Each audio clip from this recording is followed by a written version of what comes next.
Welcome back to my YouTube channel. Before I even start this video, I just want to thank everybody for leaving nice comments, everybody subscribing. I think when I started the last video, I had what, 18, 19 subscribers, and now I have close to 50. Like, I doubled my subscribers thanks to you guys. Every subscription, it means the world to me. Thank you so much. I appreciate it. My goal is to get to 100, and from 100 we'll go from there, and I cannot thank you enough. So thank you. And without further ado, let's get into some paranormal stories. Alright, so I'm going to give you guys three, and I'm going to do it in order of when they happened. Alright? First time this ever happened. I'm staying over at my uncle's house, and they got wood floors, right? It's a big house in Santa Monica. They got wood floors there. They made a custom room for my sister. So she's staying in the custom room they made for her. They made it like years ago. So she has like a little portion of the house, a little room. She doesn't even have a closet. She has to hang her stuff up. She made like a little rack for herself. So it's like a little enclosed space. So I'm sleeping over. I think I'm there for like 3 days. I'm not sure how many days I'm there. So I'm sleeping there. I'm mentioning wood floors because it's relevant to the story. So one night my sister comes to me and she's like, Gabriel, you can sleep in my room. I'm going to be gone the whole night. I'm not coming back. So I'm like, cool, man. Finally get a bed to sleep on. This room is not that big. It has enough room for a twin bed. It has her TV on the corner. The window's right next to the TV. Her door on this side leading to my aunt's room, and the custom made built door that's not fully, like, it doesn't go all the way to the ceiling. So there's a little part that's open on top. So again, her bed, TV right here, window. Her bed is against the door, so you can't go out that way or in. And her other door that leads to the kitchen, right? Yo, my bad. I did not explain that well. But continue. I'm laying down. I wake up to the sound of heels in the living room. So I'm thinking, my sister's home. I'm going to have to get up. I'm going to have to go sleep on the couch. So I'm just laying in there waiting for her to come in. Now I'm sleeping like this. Windows this way with the blanket over my face. And I can only see out my left eye. Right? So that's how I'm seeing right now. So I'm sleeping like that, hear heels, then I hear a girl behind the door go, hey, what are you doing? Now I'm thinking it's one of her friends at this point. So I'm like, I'm asleep. And then she goes, oh, okay. So the minute she says that, I want to know who it is. So I tell her, come in. A little hesitation in her voice. She says, I can't. And before I even say anything else, I hear another girl behind her. It seems like she's behind her going, no, it's okay. You can go. When I hear that, I respond with, see, come on, come in. I swear to you, like 10 seconds of silence go by. I'm still laying down like that, right? I'm still laying down. And then out of nowhere, I see a dark figure with long hair. I see a dark figure walk across the room like this, right? And it can't be no more than where this camera is, like 2 feet in front of me, right? My aunt's door, it is closed off. Like, no one goes in and out that door. No one can, no one does, no one ever opens that door. So a dark figure walks by like that.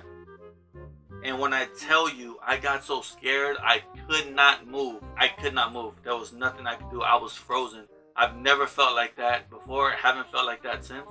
But I was so scared. I literally could not move. I was there, eyes wide open, trying to process what I just saw. And I couldn't move. Even if I tried to, I could not move. I was that scared. I've never felt like that. And all I kept thinking to myself in my head was, you did not just see that, you did not just see that. And the only thing I was thinking about at that particular time is the remote to the TV was above the blankets. So I'm thinking, get the remote, turn on the TV. That's all I need to do. Get the remote, turn on the TV. So I'm thinking about it, and I finally could like move where I'm like, have the courage to move. So I get the remote, turn on the TV, put on SpongeBob. Was shook the whole night. That was the most scariest paranormal thing that ever happened to me. Second paranormal thing that happened to me, I haven't seen my dad in like, I don't know, 7 years at this point. You know, we lost contact, we lost touch. My cousin Jasmine finds me. She finds me through Facebook. I add her back, we start talking, we start catching up. Through that, my dad comes. I get his information, I call him. I finally go back to visit. My dad lives in Sanger. In Sanger, that's where most of my dad's family is. No one's more than 3, 4, 5 blocks away from each other.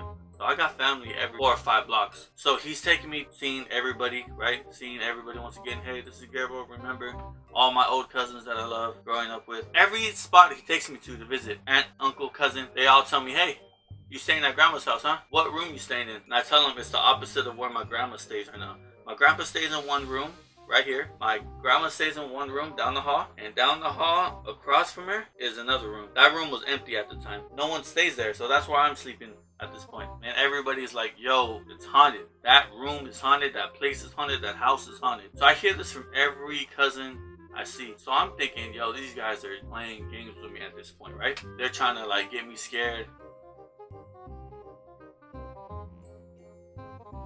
My first night there, I'm sleeping. The closet in that room is a huge mirror. I just like to point that out just to add extra creepiness into it. When I tell you the room is so dark, when they turn off the light, I could put my hand up to my face like this. I could not see my hands. That's how dark this room was. I could not see my hands. The only light there is, a light fixture that my uncle put. He put like a little glow stick inside the switch. So that's the only light I have, and it's surrounded by darkness. So I'm laying, I'm sleeping, and I don't know, 2 or 3 hours, 4 hours, I wake up and my body starts to vibrate, right? I forgot what it's called online. Whatever it's called, I'll put it right here. This is what the actual, what I was going through was called. So my body starts to vibrate, right? I cannot move, and I'm just stuck staring at the ceiling. Like I hear myself vibrating, and then I hear a girl scream, like she's being murdered, scream, "Don't tear down the bar." And as she says that, I hear a guy in the back laughing like maniacally. And then she screams, it goes away where I can move again. I didn't hear anything else,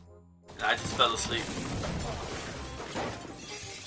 I woke up, told my dad what happened, and he said, yeah, like before this place was built, I think what he told me was before this place was built, there was a town that got burned down or something, along with a bar that got burned down and a lady owned it or something like that. That was another paranormal experience that I had. My third and final one. This is a few years later. I told myself ever since that night, if something were to ever happen like that again, I'm going to try to confront it. I'm going to try to face it, whatever it is. I'm going to try to embrace the moment. Because even though it's kind of scary, it's kind of dope. It's kind of nice. You know, I've always embraced that side. Boy, if you don't... So, flash forward a couple years. I'm staying with my good friend. His name is Milo. Love him to death. A great mentor to me. He's taught me everything. Even till this day, we still talk. Milo, if you're watching this, what up, buddy? So I'm staying at his house, right? I'm sleeping in the living room at this point. And across diagonally from me is a TV. The kitchen's a little right of the TV.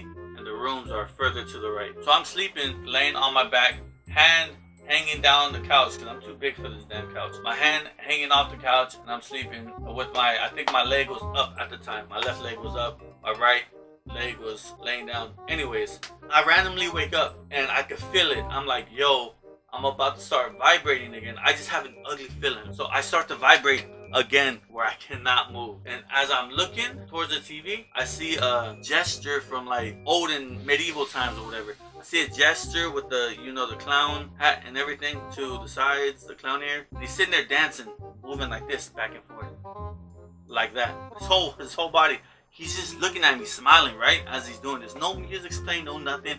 He's just doing that back and forth. In my mind, I'm not scared. Since I can't move, I start trying to lift up my arm to a certain point to reach out to it. You know, like I'm not scared. I remember me struggling so hard. As I'm looking at him, I'm struggling so hard to bring my hand to a certain point. Right when I bring my hand to a certain point, he's just dancing, by the way. By the time I bring my hand to a certain point, he stops like he's scared. Like he stops like this. And then all of a sudden, like black smoke vanishes, goes away, and then I stop vibrating. Like I could hear it, I could feel it, it goes away, and I can move again.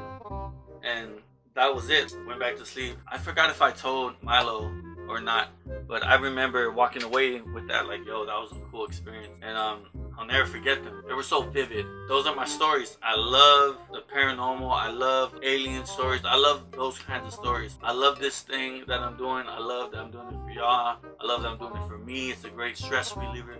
And it just goes to show, if you put in the work, man, like, you'll get results. Thank you guys so much for watching this video. Remember to leave a like, comment, subscribe if you haven't already. I'm on the road to 100. hopefully I can get there by the end of this year. Thank you guys for watching this video, and I'll catch you guys in the next one.